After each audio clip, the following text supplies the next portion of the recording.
My landlord tried to evict me by using fake charges to triple my rent, so I exposed his criminal empire and got him 15 years in federal prison. But first, he nearly drove me to suicide. My name is Phoenix Reeves, and 3 days ago I came home to find an orange eviction notice that destroyed my entire world. According to this document, I owe $6,200 in back rent and fees. I have 72 hours to pay or get thrown out on the street. Here's the problem. I'm not behind on rent, not even one fucking day. I've paid my landlord, Marcus Webb, $1,200 every month for 3 years. I have bank statements, email receipts, proof of every single payment. But none of that matters because I'm about to be homeless. I call Marcus immediately, my hands shaking so bad I can barely dial. Marcus, there's a mistake on this eviction notice. I'm not behind on rent. Phoenix, you haven't paid in 5 months. That's impossible. I have bank records showing every payment. Those payments went to damages you owe, pet damage, wall repairs, pest control for the roach problem you caused. My stomach drops. I don't have pets, I've never damaged anything. There are no roaches in my spotless apartment. This is straight up gaslighting. Marcus, I never agreed to any damage charges. You never even told me about them. Check Section 12, subsection C of your lease. I grab my lease with trembling fingers. There's no subsection C. I'm looking at it right now. There's no subsection C. You must have an outdated version. I'll email the current lease. He hangs up before I can argue.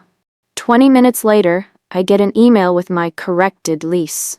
Same document I signed 3 years ago, except now Section 12 has a whole new section saying Marcus can charge me for whatever the fuck he wants. This psychopath forged my lease. I have $900 in savings. My credit cards are maxed out from student loans. My parents are dead. I have no family to borrow from. In 72 hours, I'll be sleeping in my car. I spent the night crying on my bathroom floor, Googling homeless shelters and wondering if I should just kill myself instead of living on the streets. This is my whole life falling apart because some rich asshole wants more money. But when morning comes, I'm not sad anymore. I'm fucking furious. I call in sick and spend the day going down the most horrifying rabbit hole of my life. I start with Marcus's other properties. This dude owns 12 buildings across Denver, all in neighborhoods where hipsters are moving in. Then I find a Reddit thread that changes everything. Webb Properties Eviction Scam Victims Support Group. The comments make me want to throw up. Webb evicted me with fake pet violations. I never had pets. 2 weeks later, my $800 apartment was listed for $2,200. Same here. Made up water damage charges, forged lease documents, and threw my family out. The place went from $950 to $2,800. He evicted my cancer patient mother for excessive medical equipment noise. She's 78 years old and uses oxygen to breathe. Webb specifically targets single women, elderly tenants, and anyone who can't afford lawyers. Dude is a predator. Holy shit. This isn't just me, this is a whole fucking operation. I message the thread creator Sarah Martinez. She responds immediately. Phoenix, Webb destroyed my life 2 years ago. Evicted my 6-year-old daughter with fake charges. We lived in my car for 3 months. What the actual fuck? How is this legal? It's not. But he has connections with judges and sheriffs. The system protects rich people like him. How many people has he done this to? At least 200 families that I know of, maybe more. He targets buildings in gentrifying areas, forces out long-term tenants, renovates, triples the rent. Sarah sends me a list of victims: single mothers, disabled veterans, elderly people on fixed incomes, all destroyed by the same man who's trying to destroy me. But there's something else that makes my blood turn cold. Be careful, Phoenix. Webb doesn't just evict people who fight back, he ruins their lives until they break. What do you mean? False police reports, credit sabotage, harassment calls to employers. One woman who fought him lost her nursing job after he called the hospital, claiming she was stealing drugs. Jesus Christ, can he do that? Money buys you anything. Corrupt cops, judges, politicians. People who cross Marcus Webb don't just lose apartments, they lose everything. I stare at my phone, realizing I'm not just facing eviction. I'm facing someone who destroys lives for sport, and I just painted a target on my back. That night I'm spiraling hard. Can't sleep, can't eat. Keep thinking about Sarah's daughter living in a car. What if I end up the same way? What if fighting back just makes everything worse? But I also keep thinking about my students. Kids whose families get evicted by slumlords like Webb. Kids who change schools constantly because their parents can't afford rent anywhere. If I don't stop this asshole, he'll keep destroying families. I decide to call Webb and try to negotiate. Maybe if I grovel enough, he'll back off. Big fucking mistake. Marcus, I've been thinking about our situation. Maybe we can work something out? I'm glad you're being reasonable, Phoenix. You seem like a smart girl. His condescending tone makes my skin crawl. I can't pay $6,200 all at once, but maybe monthly payments? That might be possible. But first, we need to discuss your attitude problem. Red flag. Huge red flag. My attitude problem? Accusing me of forging documents, questioning my business practices. That kind of hostility concerns me. I was just confused about. I've been asking around about you, Phoenix, talking to your principal, your coworkers, some concerning reports. My heart stops. What the fuck are you talking about? Language, Phoenix. See? This is what I mean. Emotional instability. Your principal mentioned you've been showing up disheveled, having outbursts in class. That's not true. None of that happened. Then why are 3 different teachers saying they're worried about your mental health? This motherfucker is lying. He has to be. I think you need help, Phoenix. Professional help. Maybe some time off work. You called my school. I called because I'm concerned about a tenant who's clearly having a breakdown. I'm not having a breakdown. You're gaslighting me. See? Paranoid thinking, conspiracy theories, classic signs of mental illness. The line goes quiet. Then his voice turns ice cold. Here's what's happening, Phoenix. You're packing your shit and leaving quietly. If you cause problems, everyone will know about your psychological issues. You can't destroy my career. Can't I? I've already planted the seeds. Your principal is expecting my call about your deteriorating performance. That's illegal. That's harassment. Prove it. He hangs up. I sit there shaking with rage and terror. He's not just stealing my home.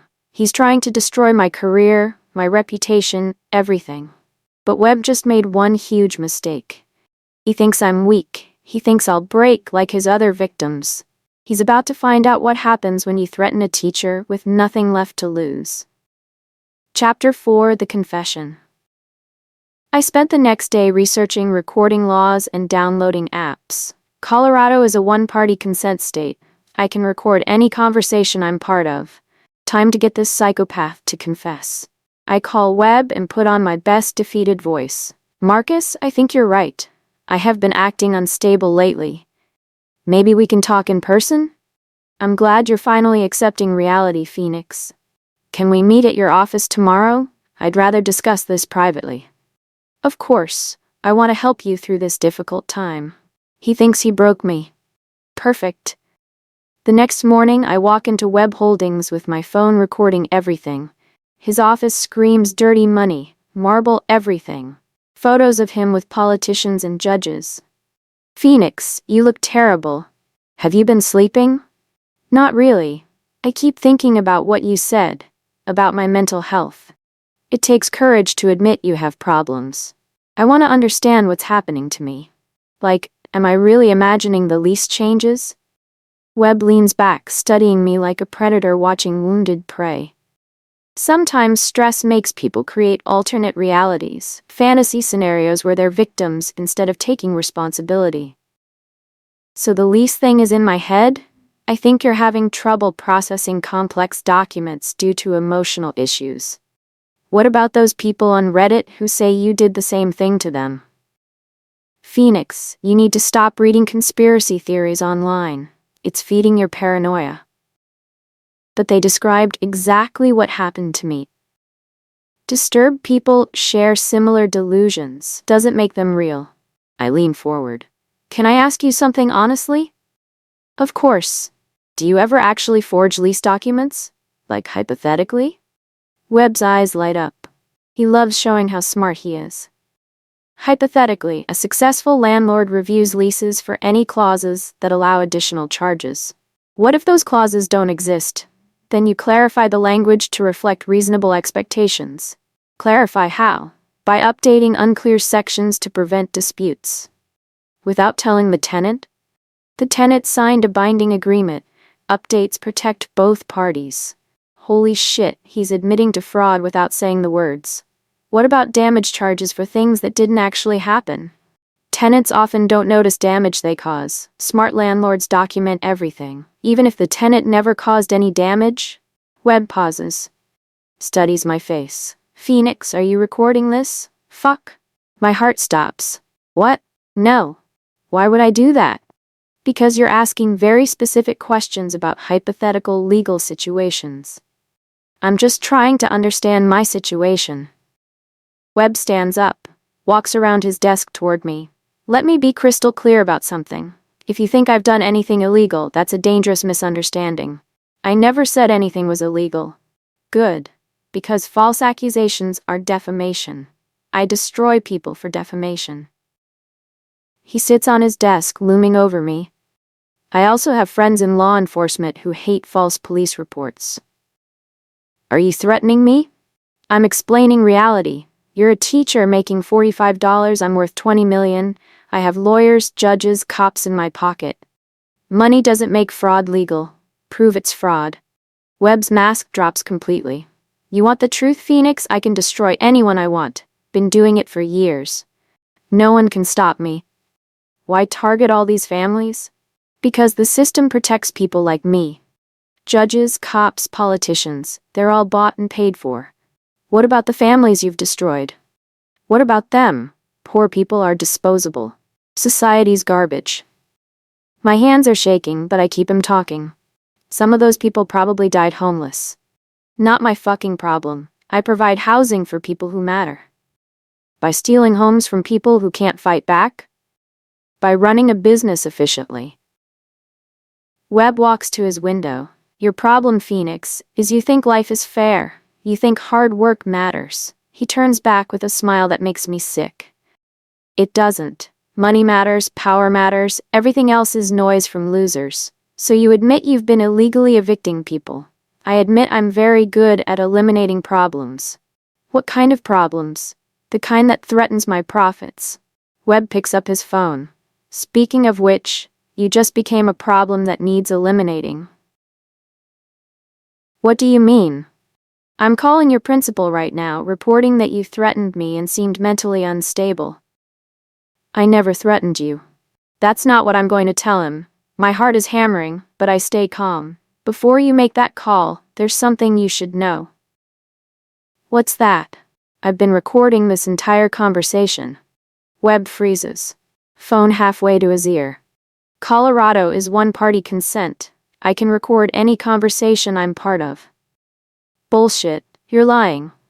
I pull out my phone, show him the recording app. 47 minutes and counting. Every word you said about buying judges, destroying families, poor people being disposable, it's all recorded. Webb's face goes white as paper. Delete that right fucking now. No. I'll sue you for illegal wiretapping. With what defense? You just confessed to decades of fraud and bribery. Webb lunges for my phone, but I'm already backing away. Too late, Marcus. I uploaded everything to the cloud before I walked in here. You stupid bitch. You have no idea what you just did. I exposed a criminal. You declared war on someone who always wins. I'm almost at the door when he screams after me. Enjoy your last day of freedom, Phoenix. By tonight, you'll be unemployed, homeless, and in jail for making false accusations. We'll see about that. I walk straight out and start making calls. FBI Financial Crimes Division. I have recordings of systematic housing fraud and judicial bribery. Can you be here immediately? Channel 7 News. I have audio of Denver's biggest slumlord saying poor people are disposable. We'll meet you at FBI headquarters. Colorado Attorney General, I'm reporting criminal conspiracy involving judges and police. Send everything now. The next 48 hours are fucking beautiful. My recording plays on every news channel. Webb is saying, poor people are disposable, and I have judges in my pocket. Social media explodes. Poor people are disposable trends nationwide. Webb becomes the most hated man in America. FBI raids Webb holdings at dawn. Agents find detailed records of every illegal eviction, every bribed official, every family he destroyed. Webb gets arrested trying to flee to his private jet, charged with racketeering, fraud, bribery, and conspiracy. 3 judges resign in disgrace. 2 cops get arrested for taking bribes. But the most beautiful moment comes 8 months later. Webb gets sentenced to 15 years of federal prison, plus $50 million in restitution. The judge says, "You've shown complete contempt for human dignity. Your crimes deserve the maximum penalty." Webb Holdings gets shut down forever. All properties converted to actual affordable housing. I get $150,000 damages for illegal eviction and harassment. Sarah Martinez gets her credit fixed and $75,000 compensation. The cancer patient gets her apartment back. Over 400 families receive justice. Webb thought he could terrorize one broke teacher into accepting housing fraud. Instead, he confessed to decades of crimes and destroyed his empire. Now I run a tenant advocacy nonprofit with my settlement money. We help people record evidence, fight slumlords, and expose corruption. Because here's what Webb never understood. Teachers protect kids from bullies. And slumlords are just bullies with money. Here's my question for you. How many Marcus Webbs are out there destroying families while corrupt officials look the other way? What would you do if someone tried to steal your home and destroy your career for fighting back? Document everything. Record when legal. Know your rights. Never fight alone. Sometimes David really can destroy Goliath. You just have to be smart enough to let them hang themselves.